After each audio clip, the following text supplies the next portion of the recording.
Hey guys, what's going on? Tyler here. Just thought I'd make a quick little something, kind of spur of the moment. I had my camera out. I was messing with some settings, and I just kind of wanted to talk about the state of DC movies. I guess the Batman. I did see the Batman. I think I'll probably just start with that. We saw that in theaters. We saw it in IMAX, and me, my wife, we are married now, and my best friend Austin. We went, and we were the only ones there. I think it was like the third week that it had been open, and I just thought it was really hilarious that we were like the only three people in that entire giant IMAX theater here. But I really, really loved it. And the whole empty theater thing, that's not really like a diss to the movie or nothing like that. I know there's like the box office discourse currently going on with that. But it's made like what 700 million on the 185 $200 million budget. Look, we've gone through this. We've gone through the whole box office thing with Man of Steel, BVS, and all that. Look, 700 million is a lot of money. Okay, I know Grace made her little video talking about how embarrassing it is if the movie doesn't make a billion, why it needs to, why they're counting on it. And I guess that's fine, but if these studios want to keep having these insane, unrealistic expectations for these movies, I don't know.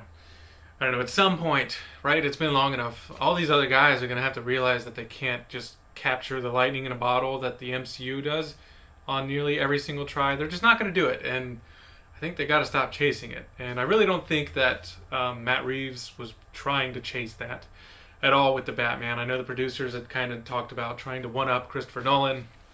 I think they did. I do think that he kind of one-upped Christopher Nolan on this take of Batman. Probably the best solo adaptation since Batman Begins. I think Batman Begins is actually kind of better. It has a better feel for Batman in the comics and a dirty, nasty like Gotham than Dark Knight and Rises had. But that was very consistent in the Batman and using Glasgow for Gotham. Amazing move. I really loved the movie. I think Robert did great. Paul Dano was interesting.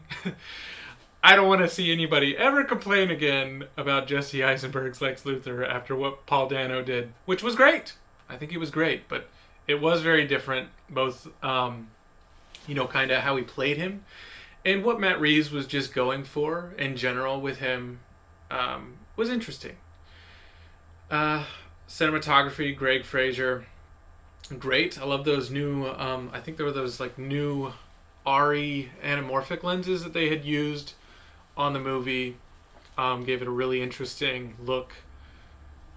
Very vintage look, a lot of character to the lenses, but as far as the story, how was that adaptation? How was Batman? I like that they kind of skipped over the whole origin. I don't think, we're at a point we don't need that. They went right into it. You got Batman doing his thing in Gotham. That's great. I had a good time with it. The Batmobile chase was fantastic in that IMAX theater. I can't wait to watch it here at home in mine.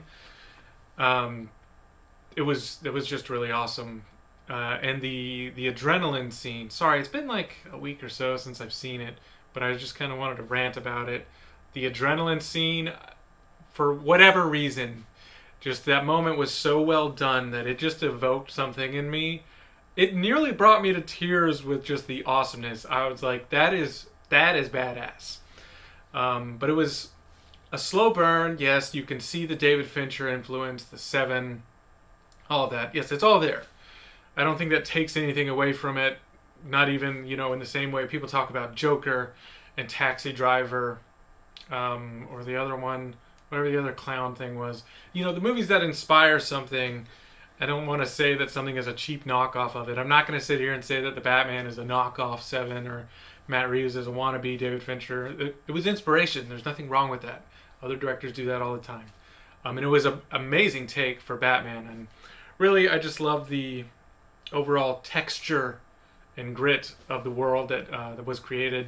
It is very like ultra real in a way, but it's still a different approach than what Christopher Nolan did. If anything, I mean they are both similar in the deconstruction of Batman in the real world. I do still think they're both grounded it's just there were such different approaches to how grounded it was, because I mean, there's nothing absolutely incredulous about the Penguin or Riddler, but they still had more of that comic book influence. I think like Gotham is just was a character. Everything was kind of a character, whereas I felt like everything with Christopher Nolan, while great movies, is a very clean and clinical approach in general to the world, the production design, the gadgets, the suit.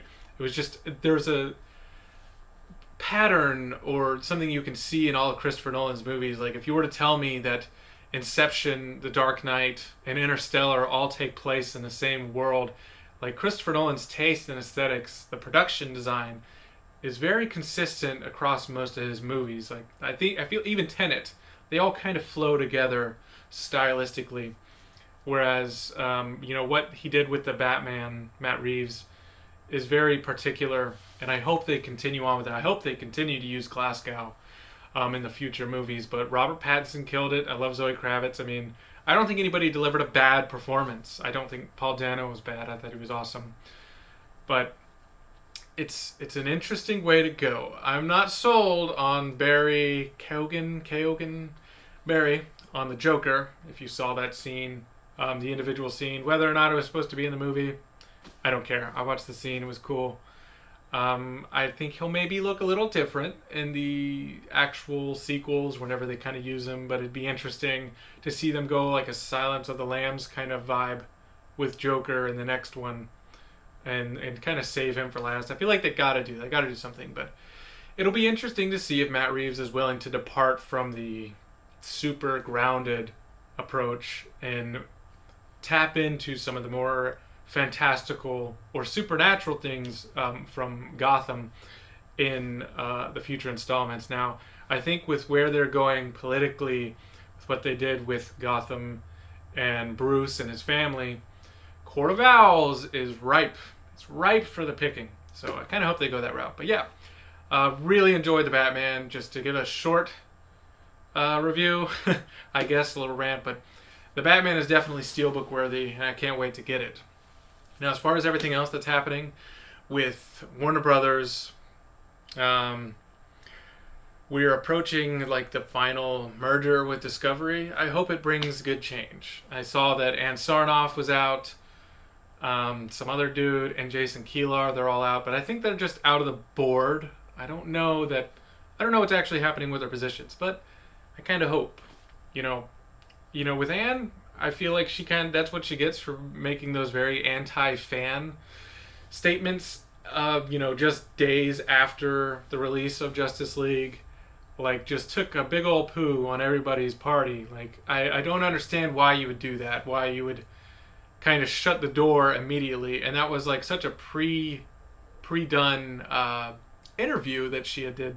That interview back then was definitely done before the release of the movie, where she said, nope, we're not making any more. This is the end of the trilogy. We're not interested in adapting David Ayer's Suicide Squad, blah, blah, blah. We're not going to cater to those fans, blah, blah, blah. Like, it was just kind of a very strange approach to come out and shit on everything after such a major release and be so anti-audience. But I'm excited to see with whatever's going to be happening moving forward. So I'm hoping to make some new stuff, make some more news videos. It's a very interesting time to be a DC fan. I'll say that. It's interesting. Hopefully everyone, from Zach's fans to DCEU fans proper, and even Matt Reeves Batman fans. Honestly, I'm good if all of them want to continue on and do their own thing. I want to see more of Matt Reeves' work, and what's happening with Zach is interesting, to say the least. But hope you guys enjoyed this. Just a quick little video. How are y'all doing? It's good to see you. And I'll see you on the next one.